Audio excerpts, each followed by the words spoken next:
உயர்நீதிமன்ற தலைமை நீதிபதி அவர்கள் மற்றொரு அமர்வை இந்த வழக்கு சம்பந்தமாக விசாரிக்கலாம் என்று ஒரு புதிய அமர்வை நியமித்தார்கள். அந்த அமர்விலே இந்த வழக்கு வந்தது. அதை சந்திக்க திராணி இல்லாத இந்த டாஸ்மாக் அரசு நிறுவனமான டாஸ்மாக் நிறுவனம் உச்ச நீதிமன்றத்தை இன்றைய தினம் நாடி இருக்கிறது. இந்த அமலாக்கத்துறை தொடர்புடைய வழக்குகள் எல்லாம் வேறொரு மாநிலத்தில் உள்ள உயர்நீதிமன்றம் விசாரிக்க வேண்டும் என்று இன்றைய தினம் உச்ச நீதிமன்றத்திலே மென்ஷன் செய்திருக்கின்றது.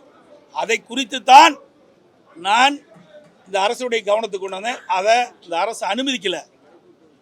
ஒரு அரசாங்கமே அரசாங்கத்தை சார்ந்த நிறுவனம் டாஸ்மாக் நிறுவனம். ஏன் தமிழ்நாட்டில் இருக்கின்ற உயர்நீதிமன்றம் அந்த வழக்கு விசாரணையை எடுத்துக்கொள்ளக்கூடாது, வேறொரு மாநிலத்துக்கு ஏன் மாற்ற வேண்டும் என்றுதான் நாங்கள் கேள்வி எழுப்பினோம்.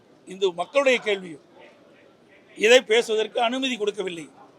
இன்றைக்கு சட்டப்பேரவைத் தலைவர்களும் அவை முன்னவர்களும் அவையிலே பேசுகின்ற பொழுது நீதிமன்றத்தில் வழக்கு நடைபெற்றுக் கொண்டிருக்கின்ற போது அது பொருள் குறித்து பேச வேண்டாம்னு சொல்றார். அது நாங்கள் ஏற்றுக்கிட்டோம். அதுக்குள்ளேயே நாங்கள் போகல. ஆனால் இன்றைய தினம் இன்றைக்கு டாஸ்மாக் நிறுவனம் என்பது அரசு சார்ந்த நிறுவனம்.